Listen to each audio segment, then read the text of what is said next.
The Grand Hall was supposed to be a place of ancestral protection, a sanctuary where the pack gathered to celebrate the winter solstice in warmth and unity. Instead, it became the moment Elara Vance's entire world shattered. The cavernous room was suffocatingly silent. The heavy air was thick with the scent of wet pine, burning tallow candles, and the sour metallic tang of impending betrayal. Bitter frost crept up the edges of the ancient granite walls, mirroring the desolate chill that had already taken root deep inside her chest. She stood completely alone in the center of the expansive stone floor. Her modest woolen dress offered no protection against the drafts that swept through the high arches. Hundreds of eyes bored into her back. These were the people she had served tirelessly for 3 years. She had brewed their medicinal teas from yarrow and crushed moonflower, sat by the bedsides of their feverish children during the long winter nights, and mended their battle-torn cloaks until her own fingers bled. Now, the elders who had once praised her healing hands averted their gazes. They looked at her not as their dedicated Luna, but as a defective, broken thing that needed to be discarded. High upon the carved throne of iron and ice sat the Alpha King. Caelan Winterfang possessed an imposing, broad-shouldered frame and a jawline carved from the very glaciers that bordered their lands. Yet in this moment he looked entirely like a coward. His storm-grey eyes remained stubbornly fixed on the heavy stone tiles near her feet. He refused to look at her face. He refused to witness the devastation he was orchestrating. He sat rigid and unmoving, wearing his royal duty like a heavy shield to protect himself from his own catastrophic failure of loyalty. His silence spoke louder than any shout, proving that his leadership was entirely transactional, built on the demands of his bloodline rather than the strength of his chosen bond. Standing perfectly poised to his right was the true architect of this public execution. Beatrice Winterfang wore a gown of exquisite crimson silk that pooled around her feet like spilled blood on fresh snow. The matriarch possessed a sweet, practiced smile that completely contradicted the toxic malice radiating from every pore of her body. The air around her carried a cloying, overwhelming olfactory contradiction. She smelled of honeyed gardenias, layered over the distinct sickening odor of rotting wood. Beatrice held a rolled parchment in her pale, elegant hands, treating the document as if it were a sacred decree from the moon goddess herself, rather than a carefully manufactured lie. The matriarch stepped forward, her voice dripping with an artificial velvet sorrow that echoed off the vaulted ceilings. She announced to the gathered wolves that the royal physician, Alistair Finch, had finalized his extensive medical assessments. The words hung in the freezing air, sharp and lethal, barren, unfit, a broken vessel incapable of carrying the ancestral heirs. Beatrice lamented loudly about the profound tragedy of a pack without a future, manipulating the crowd with masterful precision. She claimed that the ancient laws demanded a fertile womb to secure the kingdom, and that Elara was nothing but an empty, useless shell draining the pack of its vital strength. In the far corner of the room, Alistair Finch shifted nervously. His eyes darted to the floor, terrified that someone might question the sudden influx of gold in his personal coffers. Elara listened to the verdict in absolute, unbroken silence. She did not raise her voice to argue. She did not point out the suspicious nature of the physician's sudden promotion. She simply focused on the strange, localized numbness deep within her own abdomen. It was not merely the absence of life. It felt like a deliberate, unnatural void. A hollow, freezing pressure anchored in her center acted like an icy parasite, suppressing her natural warmth. She did not yet know the name of the icy suppression spell that Beatrice had secretly woven into her evening teas for months, but her body recognized the profound violation. Her inner magic felt chained, buried beneath oppressive heavy layers of suffocating frost. Caelan finally stood, his massive boots echoing heavily against the stone as he descended the dais. He stopped exactly 3 paces away from her, maintaining a sterile, clinical distance as if she were a stranger. He recited the ancient laws of severance in a flat, emotionless monotone, citing his heavy burden to the realm over his personal duty to his mate. Then he extended his large hand, his palm open and demanding. He asked for the symbol of her royal status, the final tether, connecting her to the life she had poured her entire soul into building. She reached down to her trembling left hand.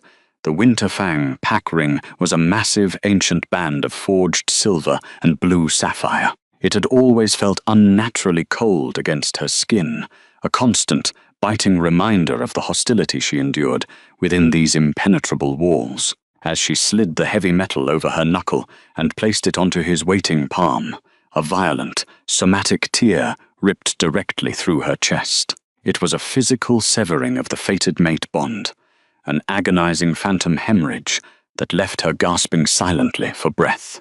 The spiritual connection between them snapped like a brittle, frozen bowstring. Kalen flinched violently. His hand trembled for a fraction of a second as the brutal backlash of the broken bond hit his own senses, but he quickly swallowed the pain behind a wall of arrogant stoicism. The Alpha King expected a dramatic scene. He braced himself for tears, for desperate begging, for the pathetic, undignified pleading that usually accompanied formal banishment. Ilara gave him absolutely nothing. She squared her delicate shoulders, locking her spine into a rigid, unbreakable line of pure defiance. She refused to grant Beatrice the satisfaction of witnessing her humiliation. She did not cry. She did not drop to her knees. She simply looked at the imposing man who had promised to protect her, seeing him clearly for the very first time. He was a tragic prisoner of his own corrupted lineage, a weak king who let his manipulative mother pull his strings while pretending to carry the weight of the crown. Kalen swallowed hard, his voice dropping to a harsh, gravelly whisper meant only for her ears. He told her to leave the territory immediately, claiming his military fortress was not a charity ward for those who could not serve the immediate needs of the pack. He ordered the royal guards to throw her meager belongings outside the front gates, ruthlessly stripping her of her winter furs, her medicinal supplies, and her dignity in one swift motion. Ilara turned her back on the throne without a single word. The crowd parted instantly, shrinking away from her as if her alleged infertility were a highly contagious plague. She walked with slow, deliberate, unhurried steps toward the massive oak doors at the far end of the hall. The armed guards pushed the heavy timber open, revealing the blinding, swirling chaos of a brutal northern blizzard. The wind shrieked into the room, biting viciously at her exposed skin. But the freezing temperature outside was nothing compared to the absolute, desolate winter spreading through her heart. She stepped over the threshold into the violent white storm. The doors slammed shut behind her with a deafening, cavernous thud, locking her out of the only home she had ever known, and plunging her instantly into a desperate fight for physical survival. The road south was not a path at all. It was a treacherous, unforgiving white abyss that sought to bury her alive. The snow quickly rose from her ankles to her knees, dragging at her heavy, frost-stiffened skirts with every agonizing movement. Ilara walked. She walked when her thin leather boots soaked completely through, turning her toes into numb, useless blocks of ice. She walked when the freezing wind whipped her long, dark hair across her face, leaving stinging red welts on her pale cheeks. She walked when her lungs burned with the terrifying sensation of inhaling shattered glass, her breath coming in ragged, desperate white plumes that vanished into the gale. Hours collapsed into a seamless, torturous blur of pure endurance. Then hours bled into agonizing days. The winter sun remained hidden behind a thick, suffocating canopy of grey clouds, offering absolutely no warmth to the desolate, endless landscape. Her physical deterioration was terrifyingly rapid and undeniable over the fortnight. The brutal severing of the mate bond had left her immune system completely shattered. The unnatural cold of the sigil in her womb seemed to act as a beacon, drawing the external freezing temperatures deep into her bones. Every night she burrowed into shallow snowdrifts, shivering violently as her skin faded from pale to a sickly, translucent white. Her lips cracked and bled constantly, the bright crimson drops freezing instantly into tiny rubies against her chin. She did not stop. For 2 full weeks, she pushed her failing body toward the neutral borderlands, driven by a stubborn, primal refusal to die in the shadows of the kingdom that had so easily discarded her. She survived by scooping small handfuls of loose snow to her mouth, the meager moisture barely enough to soothe her raw, aching throat. She chewed on frozen pine needles just to keep her jaw moving. The psychological toll of the journey was far heavier than the excruciating physical pain. Dangerous hallucinations began to tease the edges of her fading peripheral vision by the 10th day. She thought she heard the distant, mocking laughter of the pack elders carried on the howling wind. She thought she felt the heavy, suffocating scent of Beatrice's gardenia perfume pressing against her freezing face, a phantom reminder of her unearned disgrace. She forced herself to focus entirely on the repetitive physical mechanics of moving forward. Lift the right leg, push through the heavy drift, shift the weight. Breathe, repeat. Sometime during the 14th day of her relentless, agonizing march, the harsh environment finally began to shift. The blinding, monotonous white of the Northern Territories started to break, revealing patches of dark, scorched earth. Dark streaks of soot painted the towering snowbanks. The oppressive, freezing winds slowed significantly, replaced by a heavy, still atmosphere that pressed warmly against her chest. The sharp, biting scent of northern pine vanished completely, swallowed by the raw, metallic tang of sulfur, burning wood, and deep, molten earth.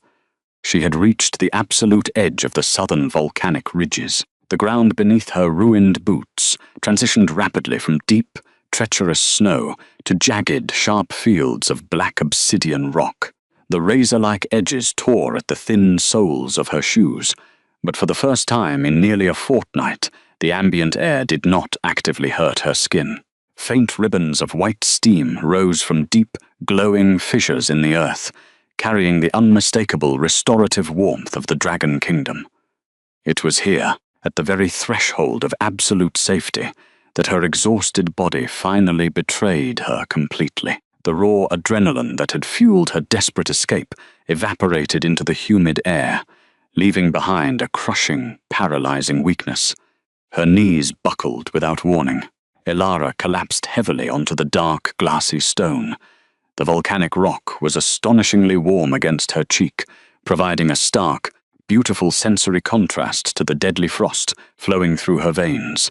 She curled into a small, shivering ball, her ragged breathing slowing to a shallow, highly dangerous rhythm.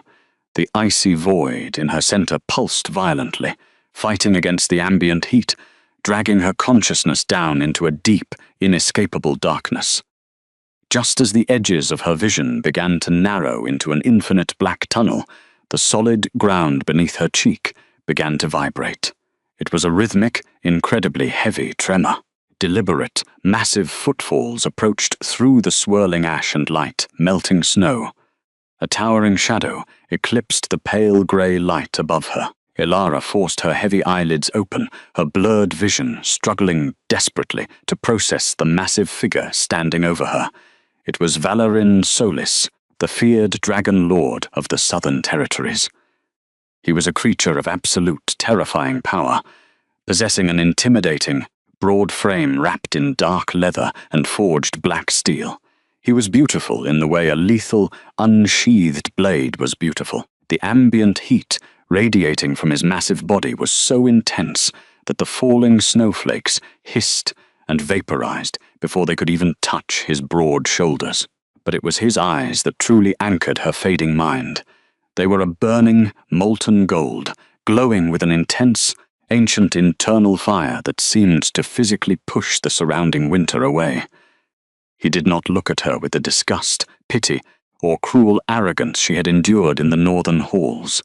He did not see a broken, exiled wolf or a barren, useless vessel meant for the dirt, his golden gaze was piercing, analytical and deeply, undeniably reverent. A low, rumbling sound vibrated deep within his broad chest, a primal noise of recognition and profound protective instinct. The fearsome sovereign dropped slowly to one knee, the heavy steel armor on his leg scraping loudly against the warm obsidian rock. He reached out, his movements incredibly measured and cautious, as if approaching a sacred, highly fragile relic that the world did not deserve. He pulled the heavy, spiked leather gauntlet from his right hand, tossing the protective gear carelessly onto the ash-covered ground to ensure nothing stood between his skin and hers. When his bare, calloused hand gently brushed the freezing, pale skin of her frostbitten cheek, a profound, somatic explosion tore through the quiet silence of the borderlands. It was not a physical impact, but a massive resonance of two ancient souls colliding.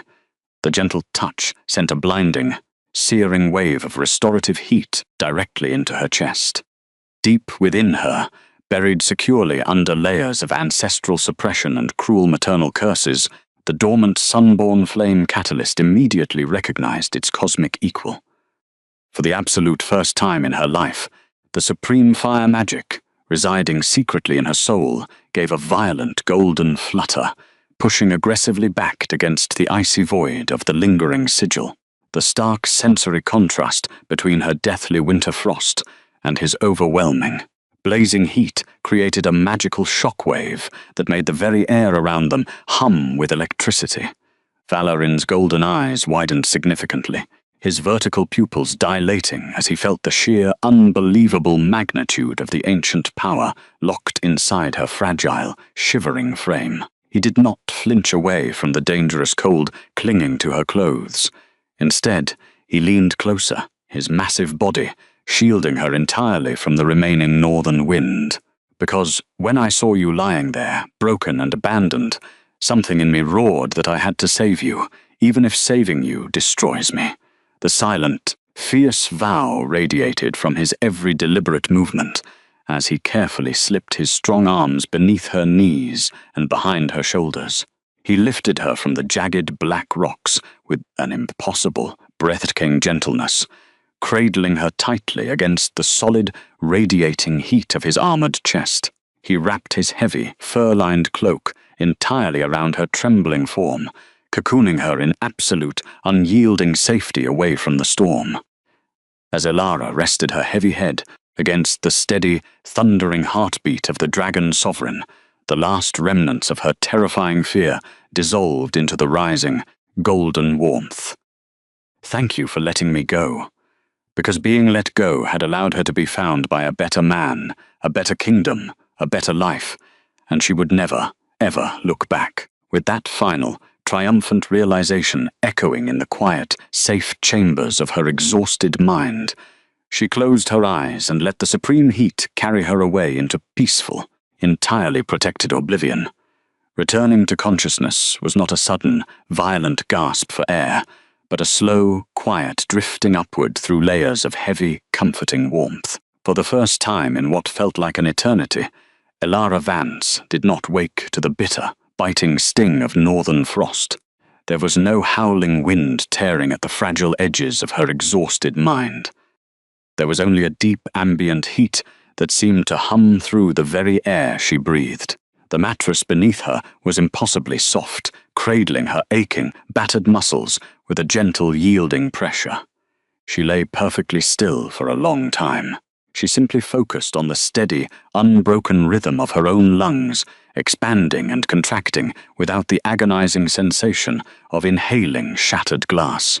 She slowly opened her eyes, her dark lashes fluttering against the soft illumination of the expansive chamber.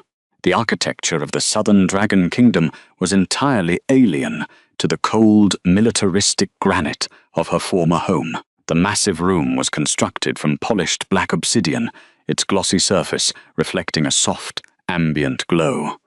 Deep within the thick volcanic walls, slow-moving veins of contained magma pulsed with a rhythmic, living heartbeat. The fiery light bathed the luxurious space in rich shades of amber and gold, creating a sanctuary that felt profoundly alive and fiercely protective. Above her, a canopy of sheer crimson silk hung from a forged iron frame, trapping the delicious heat around her resting body. The physical memory of her stolen status still lingered like a phantom wound. Elara instinctively reached her right hand across her body, her collused fingertips brushing against the bare knuckle of her left hand. The heavy, suffocating weight of the Winterfang pack ring was gone. Instead of the crushing metal, there was only empty space. The jagged, bleeding tear in her spiritual center, caused by the brutal severing of her mate bond, had finally stopped hemorrhaging. It was now just a dull, scarred ache, cauterized and soothed by the overwhelming, restorative magic saturating the volcanic palace. She was entirely alone in the massive bed, but she did not feel abandoned. She felt anchored. She felt undeniably safe. The heavy, intricately carved mahogany doors at the far end of the chamber opened with a seamless, silent glide. Valorin Solis stepped into the warm light. The feared Dragon Lord had discarded the terrifying, spiked black steel armor he wore at the Borderlands. He was dressed in loose, comfortable tunics of charcoal linen and dark leather.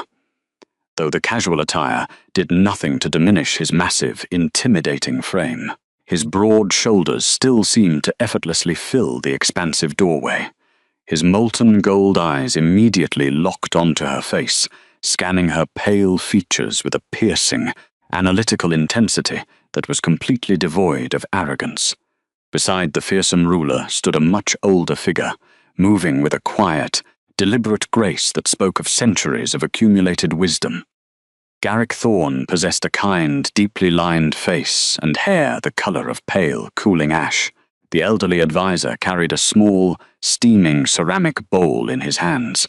The fragrant steam rising from the dark liquid carried the sweet, earthy scent of crushed ginger, dried ashberries, and rich mountain honey.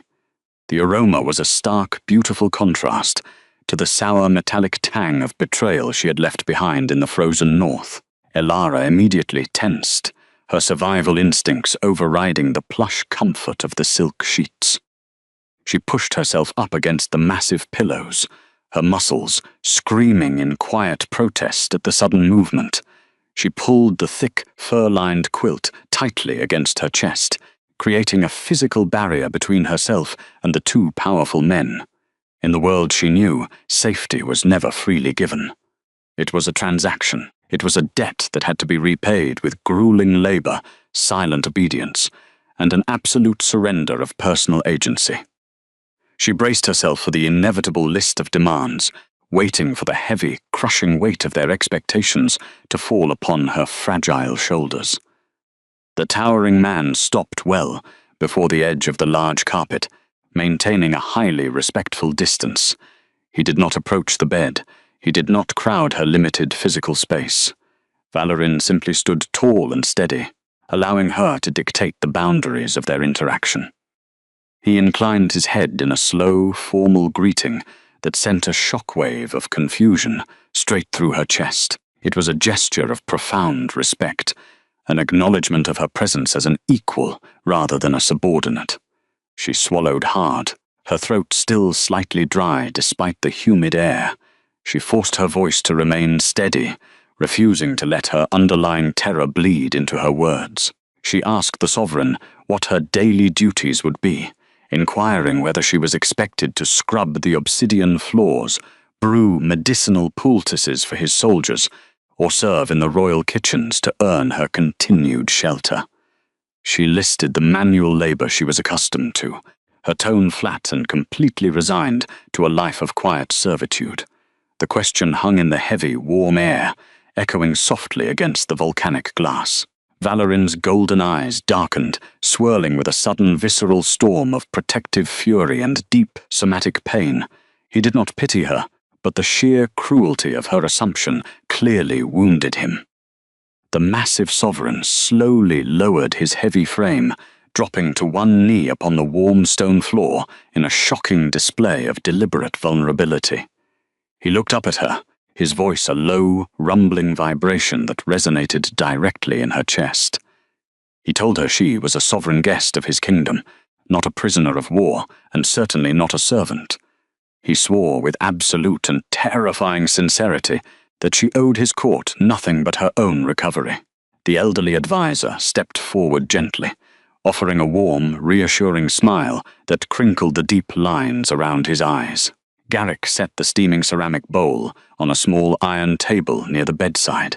He spoke with a soft, melodic cadence, introducing himself as the primary spiritual guide of the Southern Court. He praised her incredible resilience, noting that an ordinary wolf would have perished in the border snows within hours. He assured her that the palace was her haven now, a place where no northern alpha could ever reach her. That first waking day became the quiet, unshakable foundation of her new existence.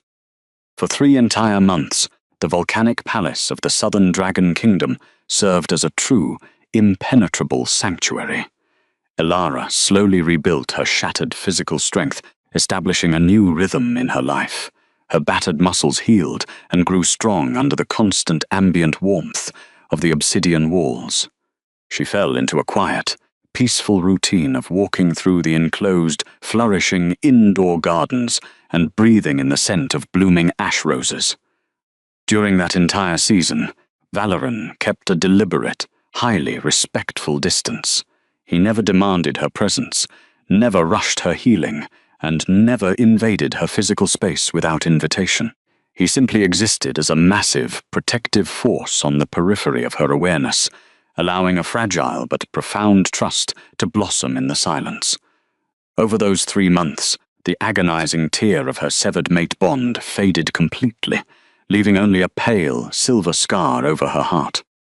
The domestic peace was a balm to her battered soul, a stark contrast to the relentless cruelty of the Winterfang pack. Yet, despite her undeniable outer physical recovery and the luxurious sanctuary, a deep, persistent, freezing cold remained stubbornly locked in her core. It was not a chill that could be chased away by thick furs or the roaring hearths.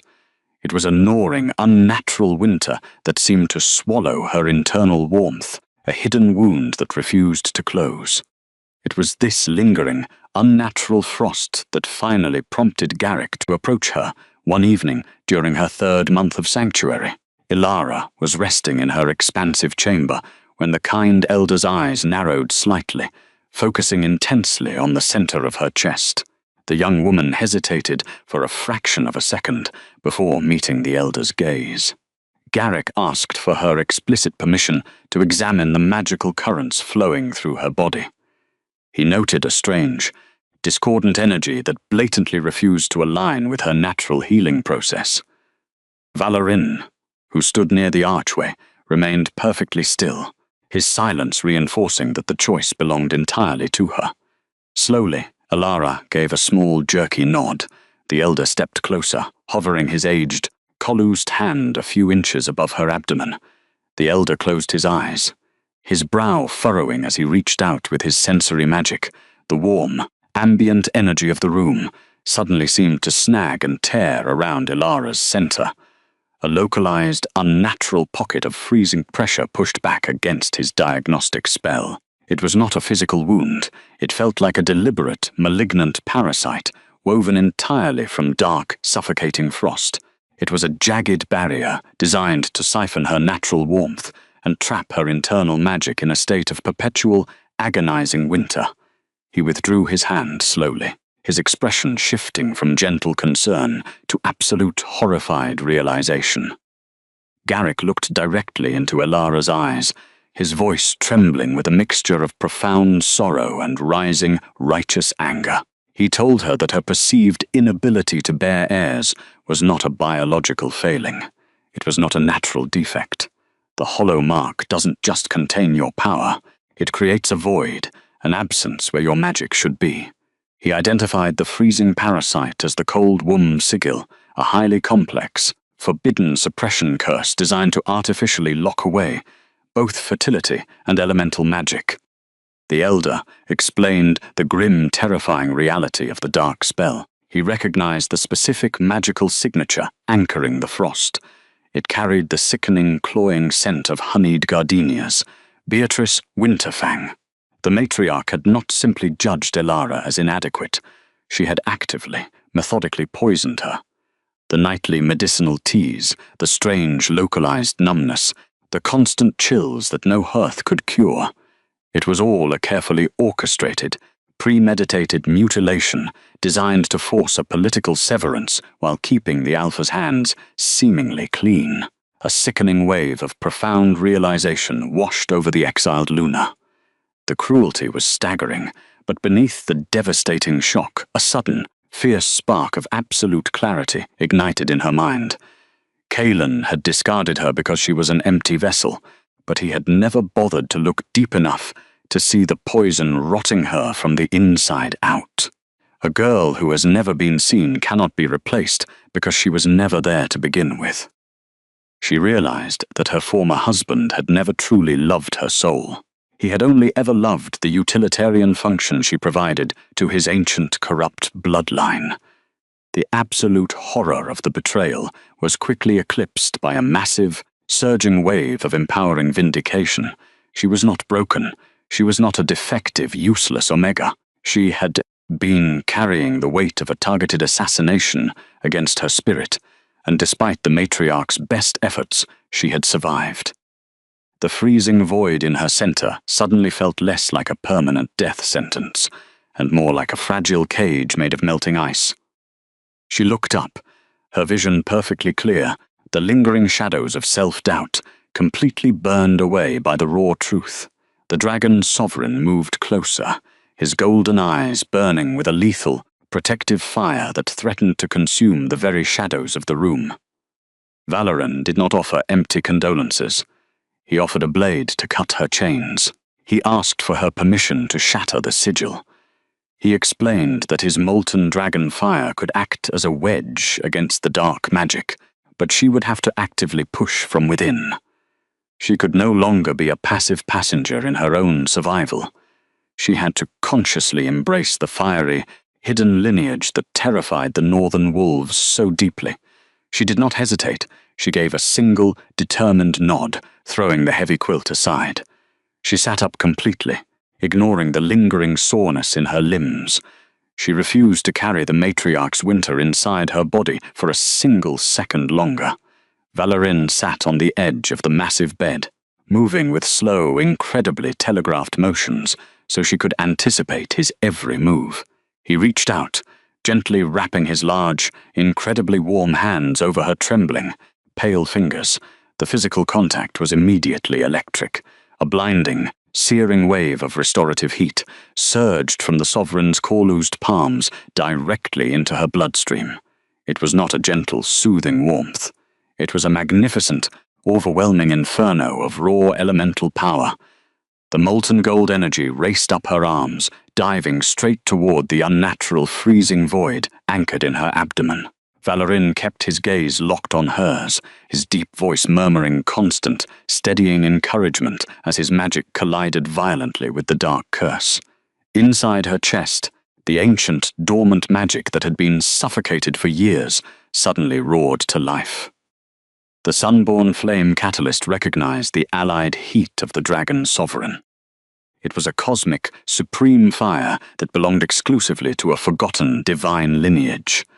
For years, she had felt a strange, inexplicable glowing pressure beneath her ribs, a sensation she had been taught to ignore and suppress. Now, fueled by Valoryn's protective resonance, that tiny glowing ember expanded into a massive, churning sun. The dark magic fought back with a vicious, desperate cruelty. The sinister internal hex pulsed with a sickening, localized frost, sending sharp, agonizing shards of spiritual ice shooting through her veins. Elara gasped, her back arching as the severe temperature clash created a magical shockwave inside her body.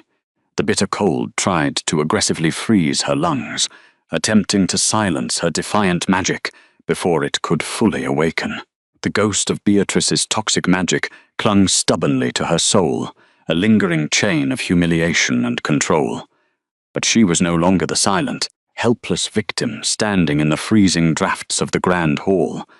She was anchored by the unwavering, absolute strength of a sovereign who actually valued her existence. Valerin squeezed her hands firmly, his golden eyes silently demanding that she fight back. Elara focused all her anger, all her unacknowledged grief, and all her quiet, stubborn resilience into a single localized point of internal pressure. She visualized the ancient golden fire residing in her blood, commanding it to rise. With a final, agonizing push of pure willpower, the internal battle reached its critical, explosive threshold. The sun-born flame catalyst slammed into the icy barricades of the suppression curse. The physical sensation was instantaneous and incredibly violent. A loud, sharp cracking sound echoed through the silent obsidian chamber, sounding exactly like a massive glacier splitting under the relentless pressure of a summer sun. The unnatural freezing barricade completely shattered, dissolving into harmless, rapidly evaporating mist. The room was instantly consumed by a blinding, magnificent explosion of golden light. It did not just illuminate the chamber, it fundamentally altered the ambient pressure of the space. The brilliant, cosmic flare erupted outward from Elara's chest, washing over the dark volcanic walls and turning the shadows into radiant liquid gold. The heavy scent of honeyed gardenia was instantly incinerated, completely replaced by the crisp electric scent of ozone, burning cedar, and pure, concentrated sunlight. The ancient, cosmic magic danced across her skin in glowing, intricate geometric patterns. The celestial marks wrapped around her wrists and traced up the side of her neck, definitively proving her true, undeniable heritage. She was not a wolfless omega. She was a sun-born vessel, carrying a legendary elemental power capable of melting the darkest blights and restoring dying lands.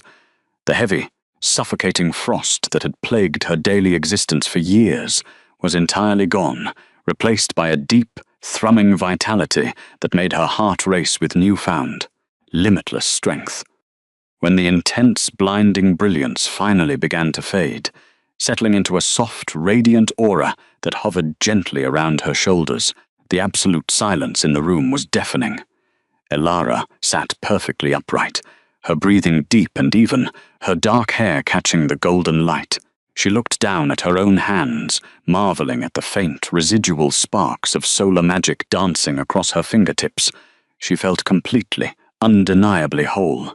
The golden light continued to hum just beneath the surface of her skin, casting a warm, celestial glow across the polished obsidian floor. Elara kept her eyes locked on the massive dragon sovereign, still kneeling before her. For 3 agonizing years, she had been systematically conditioned to view raw power as a blunt weapon designed exclusively to crush the weak.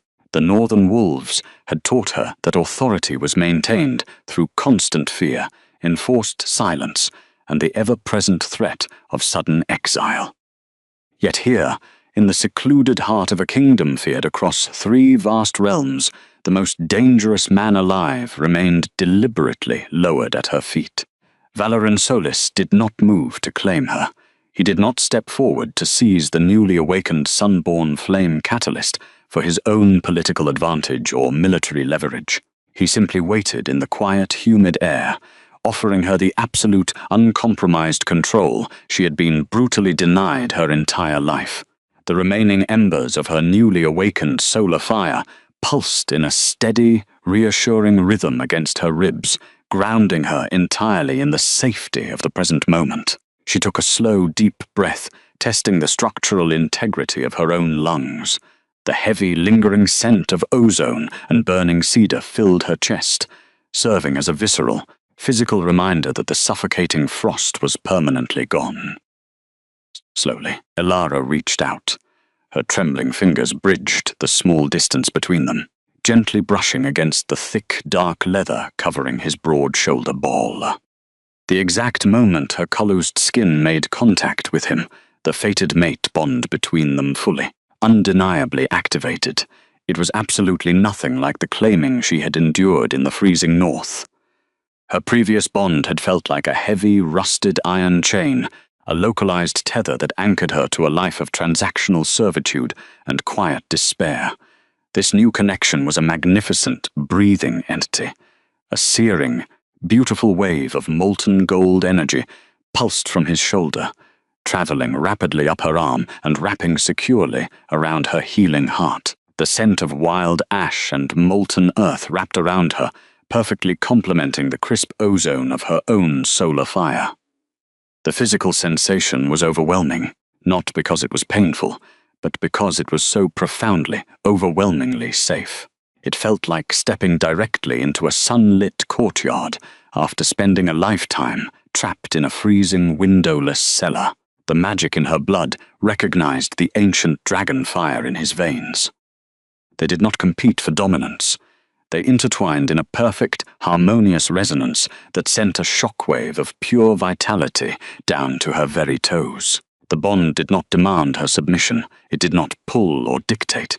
It simply offered an unbreakable, roaring sanctuary of shared warmth. Valerian looked up, his molten gold eyes reflecting the raw, somatic intensity of the magical connection. He slowly rose to his full, towering height, yet he kept his massive hands carefully open and at his sides, refusing to crowd her physical space. He spoke in a low, gravelly vibration that resonated deep within the marrow of her bones. He told her, his voice rough with suppressed emotion, that he did not care about bearing heirs. He did not care about ancient territorial pacts, dynastic leverage, or the clinical transactional breeding laws that governed the arrogant wolf packs. He clarified, with terrifying and absolute sincerity, that he valued her spirit above all things. He valued the quiet, stubborn resilience that had carried her through a deadly, 14-day blizzard. He wanted her soul, her brilliant mind, and her freely given choice. He vowed that his strength existed only to build a wall between her and anyone who would ever try to diminish her light again. The staggering weight of his earnest words shattered the very last microscopic barriers of defensive ice around her heart. Ilara had spent years shrinking herself, hiding her unique elemental gift behind modest wool, and silently accepting the degrading label of a broken, defective vessel. Because monsters do not demand silent obedience to build their empires. Because monsters do not kneel on obsidian floors to surrender their supreme power. Because monsters do not look at me the way you do. She realized in that profound, echoing silence that the true beasts were the ones wearing exquisite velvet cloaks in the Winterfang halls, while the intimidating man standing before her was a genuine, honorable king. Over the following weeks, the complete activation of their bond radically transformed her daily existence. The Southern Dragon Kingdom seemed to physically respond to her newly awakened, radiant presence. Her physical body underwent a miraculous restoration. The sickly, translucent pallor of her skin was replaced by a healthy, glowing flush. Her dark hair, once brittle from the northern cold, now cascaded in thick, heavy waves that caught the ambient light like spun silk. Whenever she walked through the sprawling enclosed indoor gardens, the ambient volcanic heat would rise dynamically to meet her footsteps. The delicate, pale ash roses, which traditionally bloomed only once a decade in the volcanic soil, unfurled their crimson petals wildly the exact moment her solar magic brushed their thorny stems. Valerian was always nearby, acting as a silent, steady anchor in her peripheral vision. He never pushed her emotional boundaries. He simply shared his space, patiently teaching her to harness the overwhelming, golden fire that now flowed freely and aggressively through her veins. They spent long, quiet evenings in the massive royal library, surrounded by towering, cavernous shelves of ancient, leather-bound texts. They read forgotten histories of the Sunborn lineage, uncovering how her ancestors had been hunted and suppressed by traditional pack hierarchies. The ancient Alpha Kings had feared the celestial fire because it could not be controlled by brute force or physical dominance. It required true, absolute devotion to harness. Valerian would read quietly near the roaring hearth, allowing the natural physical pull of their mate bond to bridge the distance across the room. The claiming mark on her wrist, which had once been a source of agonizing phantom aches and deep rejection, now glowed with a steady, comforting golden light. It throbbed gently, perfectly in rhythm with his heavy heartbeat. She learned during those quiet hours that dragon bonds were not aggressively forged through ritualistic bites or degrading public declarations. They were forged through profound mutual recognition, through the slow, deliberate, and entirely consensual merging of two compatible souls. She was no longer a discarded omega fighting for scraps of dignity. She was an equal partner, learning to stand sovereignly beside a ruler who viewed her inherent power as a cosmic miracle rather than a dangerous threat. The profound, domestic peace of the southern sanctuary was not destined to remain undisturbed forever. Exactly 6 months after her brutal banishment into the northern snows, the heavy, undisturbed air of the volcanic palace shifted violently. Elara was sitting in the central courtyard, letting the ambient magma heat soothe her skin while she practiced weaving small, intricate spheres of solar flame between her fingers. When the massive mahogany doors burst open, a high-ranking dragon guard approached Valorin, speaking in urgent, hushed, and deeply serious tones. The sovereign's relaxed posture instantly hardened. The gentle, highly vulnerable demeanor he reserved exclusively for her vanished in a fraction of a second, completely replaced by the terrifying, lethal presence of the feared Dragon Lord. His broad shoulders tensed, and his golden eyes narrowed into dangerous, analytical slits. Valorin turned to her, his voice tight with restrained fury and a fierce protective edge. He informed her that a northern emissary had just breached the neutral borders, desperately demanding an immediate audience. It was a wolf from the Winterfang pack. The sudden news sent an involuntary, sharp spike of phantom cold straight through her chest, a momentary, terrifying echo of her past humiliation. But the golden bond wrapped tightly around her heart immediately flared in response, neutralizing the rising panic with a massive surge of protective warmth. She did not cower. She did not ask to hide in the safety of her chambers. Elara stood up, her dark hair cascading beautifully over shoulders, now draped in exquisite spun gold silk, and declared with absolute finality that she would accompany him to the outer gates. They traveled swiftly to the outermost perimeter, riding in a heavy obsidian carriage drawn by massive, scaled beasts. As they approached the border, the environmental contrast became physically staggering. Inside the dragon territory, the air was humid, rich, and vibrating with life. But just beyond the invisible magical boundary, a strange, unnatural winter seemed to be pressing aggressively against the glowing wards. The sky above the neutral zone was an ugly, bruised purple, and thick sheets of unnatural ice crept stubbornly toward the volcanic soil, as if desperately trying to invade the warmth. Waiting near the steaming fissures, surrounded by heavily armed dragon sentinels, was a figure she recognized instantly. It was Alistair Finch, the corrupt royal physician who had eagerly taken Beatrice's gold to falsify her medical diagnosis. The man looked wretched, a far cry from the arrogant, polished official who had stood comfortably in the grand hall. Alistair was shivering uncontrollably, his expensive winter furs now ragged, torn, and heavily stained with travel mud and dried blood. He looked severely emaciated, his face pale and deeply drawn, clearly suffering from advanced frostbite, despite the ambient heat radiating from the Dragonlands. The tips of his fingers were blackened with dead tissue, his lips were a sickly shade of blue, and his entire body trembled. He fell to his knees in the dark ash the exact moment Valorin's towering, armored form appeared through the swirling, sulphurous steam.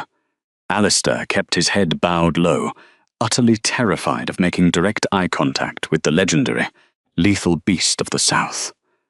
He did not even glance at the radiant, silent woman standing quietly beside the sovereign. He began to babble immediately, his words tumbling out in a frantic, desperate, and pathetic rush. He reported that a terminal, unnatural winter blight had struck the Winterfang territory with devastating force. The ancient glaciers were expanding at a terrifying, unprecedented rate, freezing the rapid rivers solid and destroying the underground crop stores. The entire pack was starving. The youngest pups were freezing to death in their beds, and the hunting patrols were returning with nothing but frost-bitten limbs and despair. The physician's voice cracked painfully as he confessed the true, underlying horror of their desperate situation. The senior elders had finally consulted the oldest, forbidden ancestral texts in a blind panic. They discovered that the devastating lethal frost was a direct, inescapable consequence of a broken cosmic balance. The brutal blight had begun to spread the exact moment the Alpha King forcefully severed his fated bond with a hidden sunborn vessel. The Kalan was supposedly going mad, his own Alpha aura failing to warm his dying people. Alistair pleaded with the imposing Dragon Lord, offering heavy chests of northern silver, rare pelts, and huge political concessions, begging for his elite trackers to help locate the exiled Luna. The arrogant wolves believed she had likely perished in the border snows, but the ancient texts explicitly stated that only her specific, golden solar fire magic could melt the terminal ice and save them from complete extinction. A heavy, suffocating silence fell over the jagged borderlands. The howling of the unnatural wind seemed to pause completely. Valorin did not respond to the pathetic begging. He simply crossed his massive, steel-clad arms over his broad chest, his expression carved from unyielding, lethal stone. He did not accept the silver. He did not offer his trackers. He deferred the absolute authority of the moment entirely to the woman standing proudly beside him, a silent testament to their equal partnership. Alara took a slow, highly deliberate step forward. The sharp, volcanic rocks crunched softly beneath the soles of her elegant leather boots. The crisp, rhythmic sound forced the desperate physician to finally raise his head from the dirt.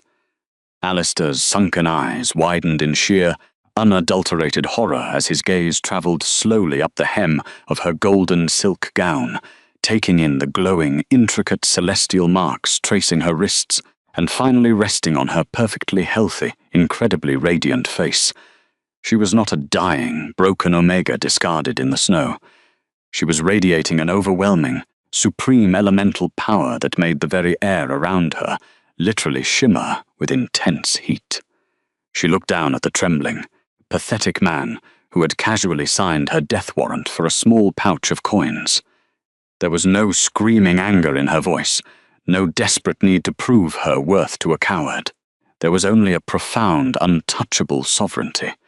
She remembered the excruciating pain of the frozen parasite draining her life force, and she let the memory bleed into her golden eyes as she stared him down. She asked him, her tone smooth and cold as polished glass, why she should ever return to heal a hostile land that had deliberately poisoned her from the inside out. She asked if Beatrice's silver had been worth the slow, agonizing starvation of their entire pack. She explicitly spoke the name of the forbidden barrenness curse, watching with deep, quiet satisfaction as the last remaining drops of blood drained from Alistair's pale face. He realized in that agonizing second that his ultimate, secret crime had been fully discovered by the very woman he had condemned. The dramatic irony of the moment was absolute and deeply poetic. The arrogant pack that had so publicly discarded her as a useless barren burden was now dying rapidly without her, crawling on their knees and begging for the very magic they had actively tried to suppress. Alistair collapsed fully onto the ground, sobbing into the dark ash, his mind shattering under the weight of his own monumental failure. No woman lasted a night with him. They had whispered in the northern halls about the cruel Dragon Lord, but one woman did. One woman lasted a lifetime, and in doing so, she had found a power that would bring her former abusers to their absolute breaking point. The physician choked on his own freezing breath, realizing far too late that the broken girl they threw away had been resurrected as a sovereign queen, and she held the absolute fate of the Winterfang pack in the palm of her glowing golden hand. For a brief, quiet fortnight following the disgraced physician's collapse at the volcanic perimeter, The Obsidian Palace returned to its deeply peaceful rhythm. Elara spent her days walking through the sprawling, enclosed indoor gardens, letting the ambient magma heat soothe the lingering phantom aches in her bones. The sanctuary Valorin Solis had provided was completely unlike the harsh, unforgiving stone fortresses of the north. Here the air smelled of blooming ash roses, sweet cinder spice, and the deep, rich earth. She believed the northern wolves would accept their emissary's absolute failure, retreat into their dying lands, and simply leave her to build a new life in the warmth. She was wrong. Because the Alpha King had finally discovered the truth, and he was coming for what was his. The warning of his arrival did not manifest as a formal trumpet blast or a polite messenger bird requesting an audience. It registered as a sudden, violent drop in the ambient atmospheric pressure that made the deep, underground magma rivers hiss in violent protest. Elara was sitting on a carved stone bench in the central courtyard, running her coal-used fingers over the blooming petals of a rare crimson ash rose. She was finally beginning to understand the quiet power sleeping in her own blood, a magic that responded to peace rather than fear. Without warning, the ancient magical wards guarding the southern territories flared with a blinding, hostile white light. The delicate flower in her hand shuddered violently as a rogue gust of freezing wind somehow bypassed the thermal barriers. The air suddenly carried the distinct, metallic scent of northern pine mixed with the unmistakable sour odor of rotting decay. It was a scent that used to mean home, but now only meant death. She did not panic. A few months ago, the mere scent of the Winterfang pack would have sent her spiraling into a debilitating panic attack, forcing her to hyperventilate and search for a dark corner to hide. Now, the golden claiming mark resting over her pulse point throbbed with a steady, reassuring warmth. It acted as a perfect somatic anchor, immediately tethering her to the massive protective presence of the Dragon Lord, who appeared silently at the arched entrance of the garden.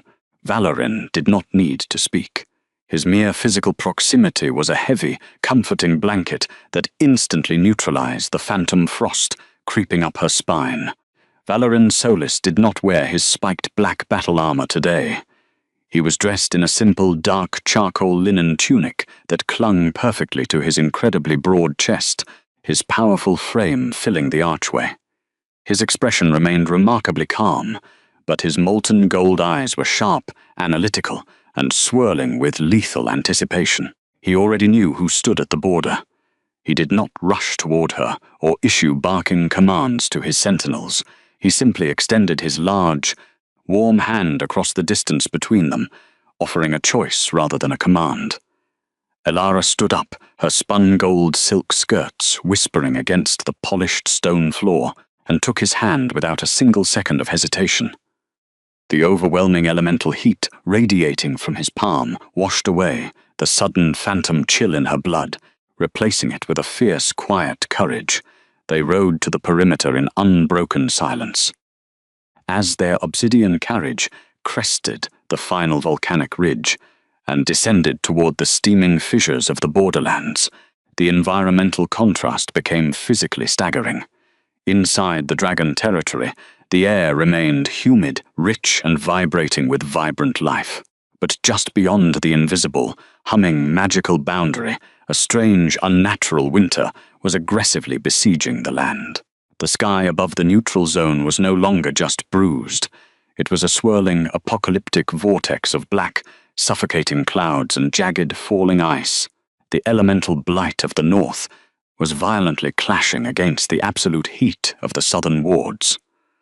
Standing completely alone in the deep, treacherous snowdrifts, entirely stripped of his elite royal guards and his arrogant pride, was her former husband. Kaelan Winterfang looked nothing like the imposing, broad-shouldered monarch who had coldly demanded her pack ring in the cavernous Winterfang Hall. The physical deterioration was profoundly shocking. It was a brutal, undeniable testament to the severe cosmic consequences of violently severing a fated bond with a celestial vessel. The Alpha King was severely emaciated, his once sharp cheekbones now jutting painfully against his pale, deeply frost-bitten skin. His heavy, luxurious winter furs were completely soaked through, heavily matted with freezing sleet and dark, dried blood from what must have been a grueling, desperate journey on foot across hostile territories. The majestic storm-grey eyes that used to effortlessly command 10,000 wolves were now sunken, hollow, and frantic. They swarmed with the terrifying, erratic energy of a man who was rapidly losing his grip on his own sanity. The legendary alpha aura that usually radiated from him was actively decaying. It flickered weakly in the bitter northern wind, smelling strongly of sour panic and dying embers rather than authoritative strength. He was shivering violently, his massive frame hunched forward, as if carrying the invisible, crushing weight of his collapsing kingdom on his own back. He looked like a beggar, not a king. The exact moment his frantic, desperate gaze locked onto the woman, standing just beyond the glowing magical barrier, the fallen monarch stopped breathing entirely. He did not see the broken, defective weeping Omega he had casually discarded into a deadly blizzard months ago. He saw a radiant, untouchable sovereign draped in exquisite golden silk that seemed to catch and amplify the ambient light. He saw the intricate, glowing celestial marks tracing her wrists and traveling up the graceful curve of her neck. She was pulsing with a supreme, ancient fire that pushed the violent winter storm back with effortless, quiet grace. The fragile, barren girl he had cast out was entirely gone, replaced by a devastating cosmic force. The absolute, undeniable realization of the monumental mistake he had made hit him with the blunt force of a physical blow. Kaelin's knees gave out.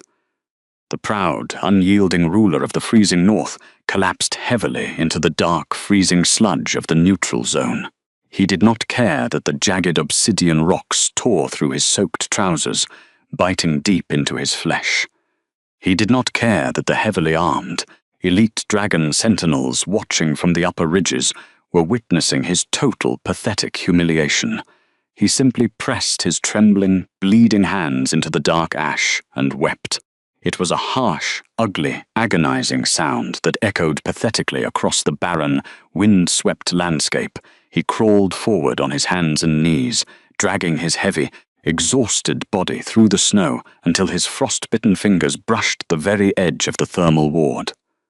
He looked up at her, his pale face streaked with freezing, desperate tears, and began to speak in a raspy, broken whisper that barely carried over the howling wind. He told her about the ancient suppression curse. He confessed, his voice shaking violently, that he had finally cornered his mother in the royal chambers. After Alistair the physician failed to return with a cure for the blight, the terrible truth of the matriarch's hidden dark magic had finally unraveled the pristine lies of his court. Kaelin's voice cracked painfully as he described discovering the absolute depths of Beatrice Winterfang's toxic, calculating manipulation. He detailed how he had found the hidden ledgers, the secret correspondence, and the dark magical artifacts, proving she had systematically poisoned her own daughter-in-law just to secure a more politically advantageous, pure bloodline. He thought this horrific confession would serve as a bridge between them. He genuinely expected the sudden revelation of his profound ignorance to instantly absolve him of his own breathtaking cruelty. He wanted Elara to see him as a tragic victim of circumstance, perfectly shielding himself from any real, agonizing accountability. The shivering wolf looked up with desperate, pleading eyes, presenting his belated discovery as a grand romantic tragedy designed to win her sympathy. He swore to the ancestors and the moon goddess that he had never known about the icy parasite feeding on her magic. He promised, his tone frantic and wild, that Beatrice had already been stripped of her titles and locked in the deepest, freezing dungeons to slowly rot for her unforgivable crimes. He offered his former mate absolute, bloody vengeance, declaring that he would burn the corrupt elders alive and dismantle the entire matriarchy if she would only step across the boundary and return to his side. He thought violence could somehow buy back her broken trust. Elara listened to the frantic, sobbing declarations in complete, unbroken silence. She did not clutch her chest in shock at the revelation of Beatrice's downfall. She did not weep for the lost, agonizing years of her life, nor did she feel a sudden rush of vindictive joy at the matriarch's imprisonment. Instead, as she looked down at the desperate man crawling in the snow, she felt a profound, echoing emptiness. His frantic apologies were entirely self-serving. He was not crying because he had fundamentally broken her heart and shattered her spirit. He was crying because his powerful pack was starving, his political power was rapidly rotting away, and the cosmic scales of the universe were finally demanding their heavy, unavoidable payment. Beside her, Valorin remained perfectly, immovably still. The towering dragon sovereign did not draw his heavy obsidian blade, nor did he issue a deafening territorial roar to chase the broken wolf away from his borders. He did not need to perform aggressive, loud displays of physical dominance to prove his absolute authority over the situation. He simply took a slow, deliberate step closer, allowing his massive shoulder to lightly brush against hers. The physical contact wrapped her in an impenetrable, invisible shield of molten warmth. He yielded the floor entirely to her, silently confirming through his steady presence that this was her emotional closure to orchestrate, her definitive victory to claim, and her traumatic past to permanently bury. The young woman took a slow, highly deliberate step forward, stopping just inches from the glowing magical boundary that separated the two vastly different worlds. The ambient heat radiating from her glowing skin was so intense that the violent snowflakes falling near Kaelin's upturned face instantly vaporized into thin ribbons of white steam. She looked down at her former husband, her golden eyes completely clear, analytical, and entirely devoid of the submissive, quiet fear she used to carry like a heavy chain in his cavernous halls. She was no longer a shadow, she was the sun itself. She kept her voice low and remarkably steady, yet it carried an undeniable, echoing resonance that cut effortlessly through the howling northern wind. She systematically dismantled his desperate offering of bloody vengeance with brutal, surgical precision. She explained, her tone perfectly calm, that executing his mother in a fit of rage did not magically erase the fact that he was the one who had physically torn the heavy pack ring from her finger. She reminded him of the absolute, deafening silence in the Winterfang pack hall. When she was standing on the freezing granite floor, completely isolated and publicly accused of being a useless, barren burden, he had not asked a single question. He had not launched a frantic investigation to protect his mate. He had not looked deeply into her eyes to search for the truth of her failing health. He had simply chosen the path of least political resistance, prioritizing his pristine royal image over her life. He had locked the heavy oak doors and left her to freeze to death in the terrifying dark, only to come crawling back when the consequences of his cowardice finally threatened his own survival. His sudden, desperate loyalty was utterly worthless, because it had only emerged when it benefited him to care. Kaelin flinched violently, physically recoiling as if she had struck him across the face with a heavy, forged iron chain. He reached out with both hands, his severely frostbitten fingers desperately trying to breach the invisible magical ward to grasp the delicate hem of her golden gown. He begged her to remember the early days of their past, pleading that the shattered, fated bond between them could somehow be magically reforged if she just gave him a single, merciful chance to prove his absolute loyalty. He promised, his voice cracking into a pathetic whine, to make her the highest supreme authority in the north. He swore to kneel at her feet every single morning, to build her a new palace, to give her a massive throne carved from the stars themselves. Elara did not step back from his grasping, pathetic hands. She simply let the supreme celestial fire, dwelling deep in her blood, rise to the very surface of her skin. The ancient magic flared brightly, creating a solid, impenetrable wall of scorching heat that physically repelled his freezing, desperate touch. The fallen monarch cried out in sharp agony, jerking his hands back as the pure golden energy burned his numb, blackened fingers. The visceral, painful rejection decisively proved to both of them that the spiritual tether they once shared was permanently, irreversibly dead. The magic recognized only one true king, and he was standing quietly at her side. She looked at the weeping, shattered man and delivered the final, absolute truth that would haunt his waking hours for the rest of his miserable, decaying life. I am Elara of the Sunborn line, queen of the Southern Territories, vessel of the ancient flame, breaker of the winter curse, and you are nothing but a fading footnote in my story. The signature words were not spoken with screaming malice or unchecked fury. They were delivered with a calm, devastating certainty that echoed heavily across the ridge, sounding exactly like a massive vault door slamming shut on an ancient, forgotten tomb. She stated with unyielding finality that she would never, under any circumstances, step foot in the hostile Winterfang halls again.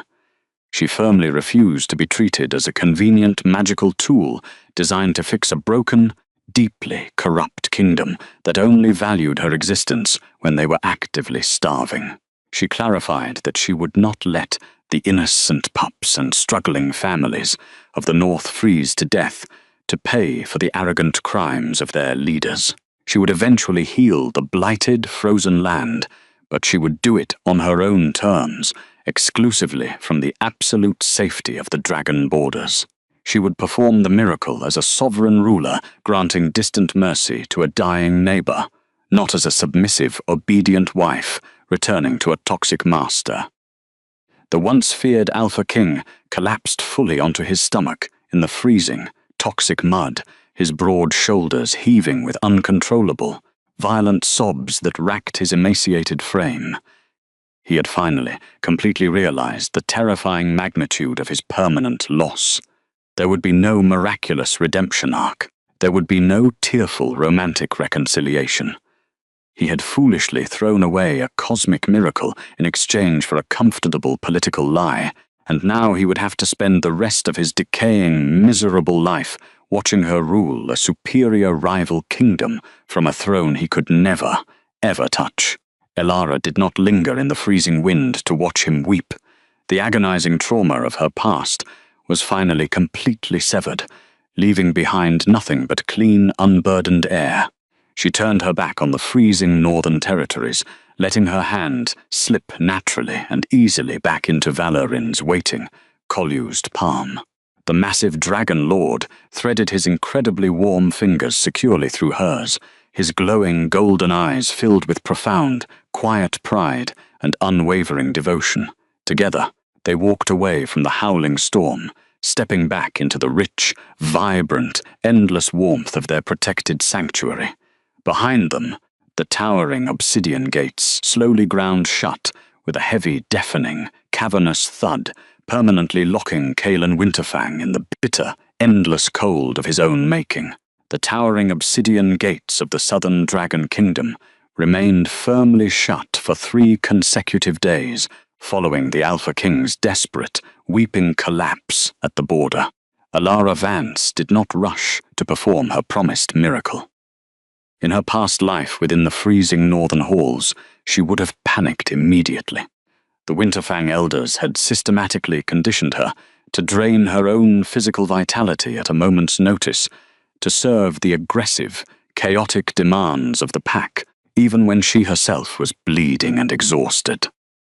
But she was no longer a terrified, people-pleasing Omega desperately trying to earn her fundamental right to breathe.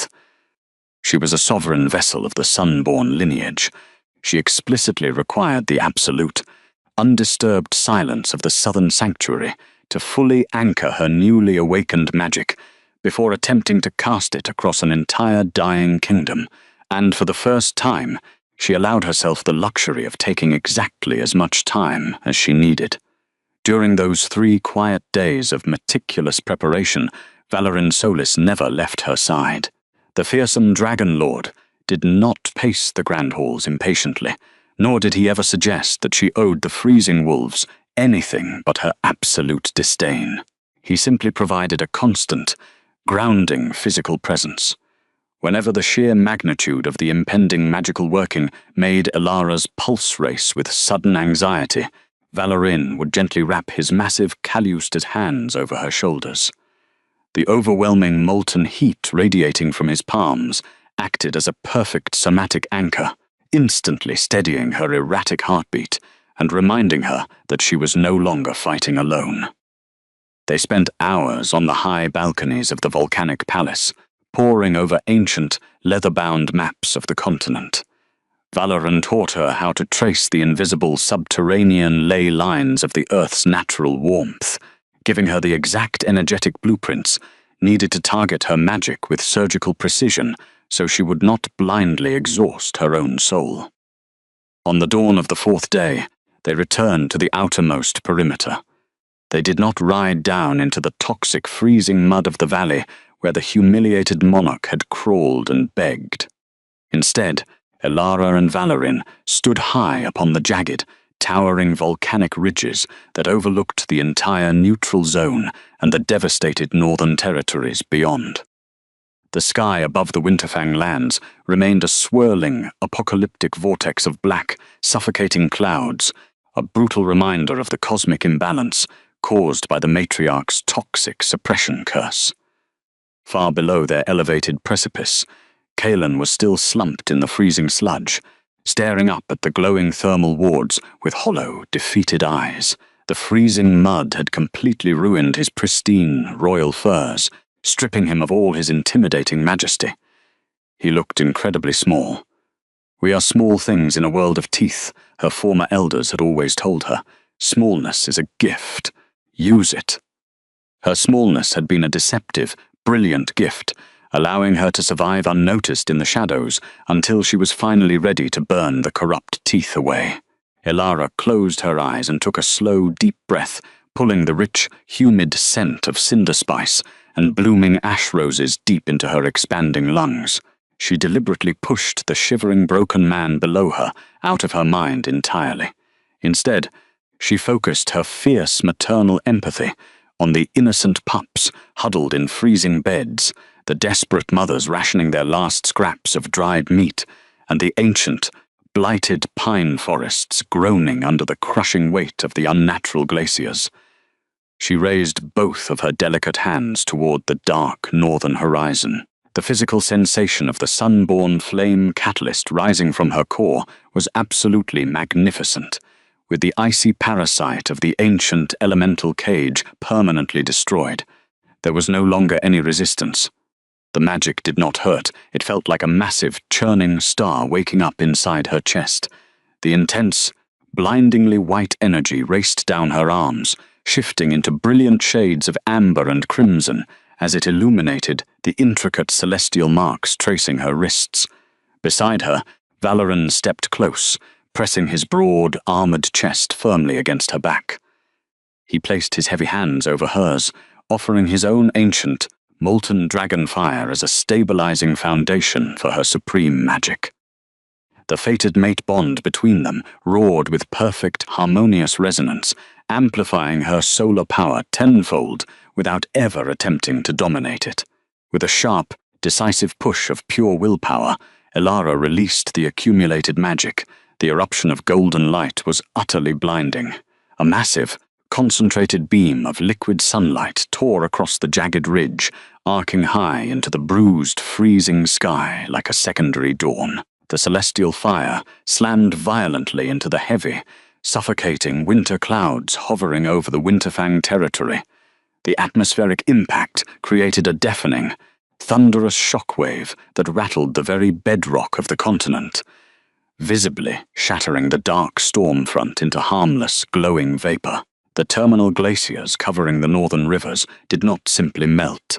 They exploded under the overwhelming, scorching heat, instantly dissolving into rushing, vital torrents of pure, life-giving water. The unnatural frost clinging to the ancient training grounds where she had once been mercilessly mocked, evaporated in a massive wave of white steam. Across the distant territory, The small medicinal herb gardens she used to tend burst into sudden, violent bloom beneath the rapidly retreating snow. The freezing, terrified citizens of the pack felt a sudden, restorative warmth wash directly over their shivering bodies, pulling them back from the absolute brink of starvation and death. Elara carefully and deliberately wove the magical currents to heal the innocent land and the common people, completely bypassing the political structures of the elite. Her mercy was exact, calculated, and surgically precise. She did not send a single spark of warmth to restore the ruined, decaying alpha aura of Kaelan Winterfang, nor did her light touch the deep, freezing dungeons where his manipulative mother now rotted in the dark. The Alpha King would survive the winter, but he would rule a permanently diminished, weakened pack, his personal dominance forever crippled. He would have to look his surviving people in the eye every single day, knowing they were fully aware that a foreign dragon queen had saved them because their own king was too weak. It was the ultimate, permanent political castration. The lingering, unnatural frost in the neutral zone vanished like smoke through a crack in the world, and Elara pulled her remaining warmth effortlessly back into her own chest. She lowered her hands, her breathing perfectly even, and turned her back on the north forever. 2 months later, the sprawling, open-air caldera of the Southern Dragon Kingdom was entirely transformed for the most significant, sacred event the territory had witnessed in over 3 centuries. The humid air was thick and intoxicating, heavy with the rich, overlapping scents of burning cedar, sweet mountain honey, and thousands of newly bloomed crimson ash roses. The massive obsidian palace was draped in towering banners of charcoal and gold, reflecting the newly established, unbreakable union of dragon fire and solar light. This was not a transactional, clinical breeding ceremony designed to appease arrogant, whispering elders. There were no hushed, judgmental gossips calculating her political worth. It was a formal coronation and a true, spiritual bonding, entirely rooted in profound mutual respect, absolute safety, and freely given choice. Elara Vance stood before the grand, polished obsidian mirror in her expansive royal chambers, completely unrecognizable from the fragile, shivering girl who had been cast out into the blizzard. She wore a breathtaking gown crafted from exquisite, spun gold silk and deep crimson velvet, colors that perfectly honored her awakened sunborn lineage and the dragon kingdom that had fiercely protected her. The intricate celestial marks on her wrists and neck glowed with a steady, radiant warmth, proudly displayed as the supreme symbols of her undeniable sovereignty. The pale, silver scar over her heart, the only remaining physical evidence of her past trauma, was completely covered by a stunning necklace of forged black steel and glowing rubies. It rested heavily against her collarbone, feeling like a warm, protective anchor that completely erased the phantom memory of the freezing pack ring. When the heavy mahogany doors finally opened, Valoran Solis stepped into the chamber. The terrifying Dragon Lord was dressed in formal, ceremonial armor of polished black steel and dark leather, yet his demeanor was entirely devoid of the lethal intimidation he usually projected to the world. His molten gold eyes swept over her radiant form, immediately softening into a look of absolute, breathtaking reverence. He crossed the room with slow, deliberate steps, his massive hands reaching out to gently cup her flushed cheeks. The physical contact sent a familiar, beautiful wave of restorative heat rushing straight through her bloodstream, making the golden claiming mark on her pulse point throb in perfect, rhythmic harmony with his heavy heartbeat. The visiting dignitaries from the eastern realms have been staring at the outer gate since they arrived, Valoran murmured, his deep voice dripping with quiet amusement and fierce pride. They fully expected to meet a broken, exiled wolf hiding behind my throne. Instead, they are terrified to find the sun itself walking freely among my halls. Elara smiled, leaning her face comfortably into his incredibly warm palm. The crippling fear of being publicly judged replaced or deemed inadequate, had been completely incinerated by his unwavering devotion. She no longer needed to shrink herself to fit into the suffocating, narrow expectations of a corrupt matriarchy. "Let them stare," she replied softly, her voice smooth and entirely unbothered by the weight of foreign expectations. "They will learn quickly that the southern borders are protected by a fire they can never extinguish, and a queen who bows to no one." They walked together down the grand, sweeping staircase and stepped out into the massive caldera, holding hands in a public display of absolute, unyielding unity. Thousands of dragon citizens, heavily armored obsidian sentinels, and visiting royals bowed in profound, respectful silence as they approached the towering, carved stone dais. No one demanded that she lower her eyes. No one looked at her as a biological transaction. Garrick Thorne, the wise, ash-haired elder, stood waiting at the altar with a warm, genuine smile crinkling the deep lines around his eyes. He did not recite clinical, ancient laws about bloodline purity or demanding utility. He spoke beautifully about the cosmic balance of elemental warmth and unyielding strength, preaching about a frozen, battered soul finding its ultimate, eternal sanctuary in the fiercely protected heart of a volcano. When the pivotal moment arrived, Valoryn did not demand her submission. In front of the entire breathless court, the most dangerous man alive dropped smoothly to one knee upon the warm stone floor. He held up a magnificent crown forged from dark obsidian and woven with actual, crystallized sunlight. He looked up at her, his golden eyes shining with unshed tears of absolute devotion, and gently placed the heavy, beautiful diadem upon her dark, cascading hair. The physical weight of the crown did not feel like a suffocating burden. It felt like a final, unbreakable promise of safety. The crowd erupted into a deafening, triumphant roar that shook the very foundation of the palace, officially recognizing her as the unquestionable Dragon Queen of the South. Later that evening, long after the grand feasts had concluded and the massive caldera had grown quiet, under a canopy of brilliant, unclouded stars, Elara and Valoryn retreated to their private, thriving indoor garden. The ambient magma rivers hummed softly beneath the stone, wrapping the lush sanctuary in a perfect, eternal summer. Elara rested her head against Valoryn's broad chest, listening to the steady, thundering rhythm of his heart while her fingers absent-mindedly traced the blooming petals of a crimson rose. The agonizing trauma of the freezing north felt like a distant, faded nightmare that could no longer reach her. She had been brutally discarded by a coward who only valued her womb, but in her darkest, coldest moment, she had been found by a sovereign who valued her entire soul. Valoryn pressed a gentle, lingering kiss against her temple, pulling her securely into the absolute safety of his massive arms as the night settled peacefully around them. "Find someone who makes you want to be better," he murmured against her skin, "worth fighting for." For the first time in her entire life, Elara Vance closed her eyes and genuinely looked forward to the morning, the thawing of the realms. The southern elders would recount for generations, was not brought by the shifting of the seasons or the luck of the stars. It was brought by a resilient, quiet queen who finally embraced her own blazing light and the fearsome beast who was strong enough to let her shine.